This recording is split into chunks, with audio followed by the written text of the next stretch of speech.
হ্যাঁ প্রভু। এক ফোঁটাও তেল পড়েনি তো? পড়বে কি প্রভু, এক ফোঁটা চলকাতে পর্যন্ত দিইনি। মন প্রাণ চোখ সব কিছু এই তেলের বাটিতে। আচ্ছা নারদ, এই সময়ের মধ্যে আমাকে কতবার স্মরণ করেছো? না মানে আপনার নাম নেবার কথা তো আমার মনে ছিল না। মন প্রাণ চোখ সব কিছু এই তেলের বাটিতে। তাহলে ভাবো দেবর্ষী, তোমার মতো ভক্ত সামান্য তেলের জন্য আমাকে স্মরণ করতে ভুলে যায়। আর ধনু চাষি কত বড় ভক্ত আমার, সে চাষবাস সংসার করেও দিনে দুবার আমার নাম নেয়। এবার বলো কি হলো, তোমার ওই ঝুমঝুমি বাজিয়ে আর নেচে বেড়াবে না তো?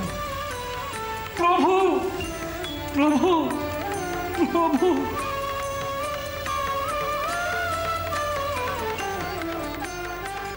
এবার বুঝলি কেন আমি রানীমার কাজের মেয়ের মাকে ডাকার বকলমাটুকু নিয়েছিলুম, কেন আমি তাকে বলেছিলুম তোর হয়ে আমি মাকে ডাকবো।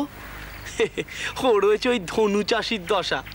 সারাদিন রানীমার কাজ করতে করতে মাকে ডাকারই আর সময় নেই। সত্যি মামা, তোমার সঙ্গে পারে কার সাধ্যি। ওরে তুই তো জানিস হৃদে, ওসব বিষয়ী লোকজনদের আমার ভালো লাগে না। আমি তাদের থেকে পালিয়ে পালিয়ে বেড়াই, তাদের থেকে দূরে থাকি। আমি জানি তোরা আমার ওপর রাগ করিস, কিন্তু কি করব বল। জানি না। ওরে হৃদে, আমার জ্ঞান পুণ্যি লোকমান্য কিছুই চাই না। ওসব যাদের দরকার তাদের কাছে থাকুক, আমার ওসব দেখনদারি ভালো লাগে না রে। আমার শুধু চাই নিষ্কাম অমলা অহেতুকি ভক্তি, শুদ্ধা ভক্তি। আপনি এসব কি প্রশ্ন করছেন রানীমা? হ্যাঁ কৃষ্ণ কিশোর বাবু, আমি জানতে চাই। না মা, আমরা তাহলে চলে যাব।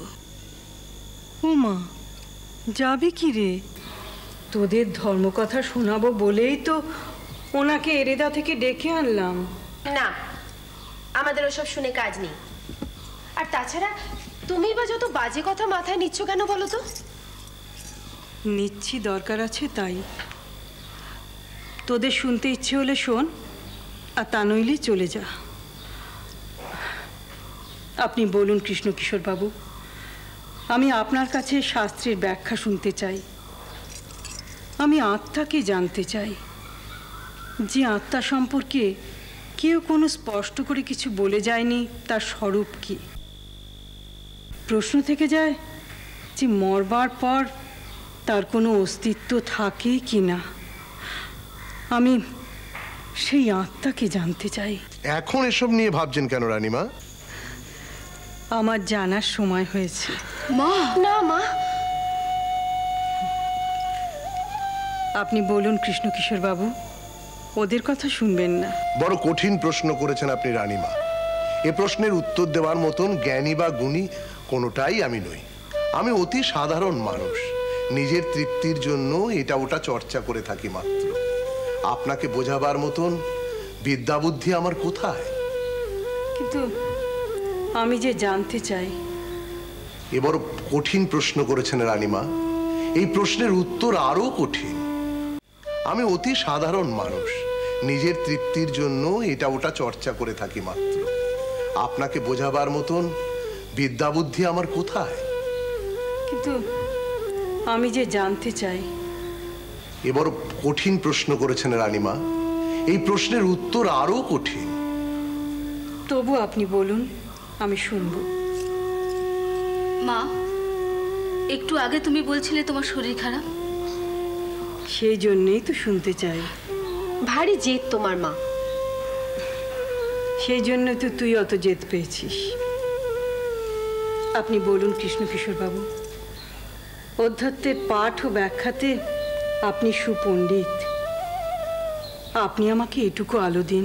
বেশ রানীমা, আপনি বলছেন মৃত্যুর পর আত্মার কোনো অস্তিত্ব থাকে কি না।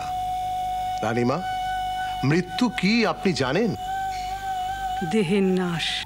আত্মার অবস্থান তো এই দেহের মধ্যেই। হ্যাঁ, তাই। মৃত্যুর পর অর্থাৎ দেহনাশের পর আত্মার ঠিকানা জানার আগে জীবিত কালেই তার খোঁজ নেওয়া সঠিক নয় কি রানীমা? এই যে আপনি আমার সামনে বসে আছেন, আমার সঙ্গে কথা কইছেন, এখনই আপনি আপনার আত্মাকে চেনার চেষ্টা করুন, তাহলেই দেখবেন মৃত্যুর পর আত্মাকে নিয়ে আপনার সব প্রশ্ন শেষ হয়ে যাবে। মরণোত্তর আত্মাকে নিয়ে যে জিজ্ঞাসা আসলে কিন্তু ইহকালের আমিকে ঘিরেই। সুখ দুঃখ হর্ষ শোক কামনা বাসনার আমিকে যদি ত্যাগ না করা যায় তাহলে আত্মাকে চেনা সম্ভব নয় রানীমা। এই আমি কি আত্মা? পুরোপুরি সঠিক বলেছেন। কঠোপনিষদে আত্মার ব্যাখ্যায় বলেছে, তং দূরদর্শং গুরুহ মনু পরিবেষ্টনং গুহাহিতং গহ্বরেষ্টং পুরনম। দূরদর্শন অর্থাৎ অতিশয় দর্শন যার, অতিশয় কষ্টকর, অতিশয় আয়াসসাধ্য যার। কেন আয়াসসাধ্য? কারণ গূঢ় মনু প্রবিষ্টম। শ্রীরাম কৃষ্ণ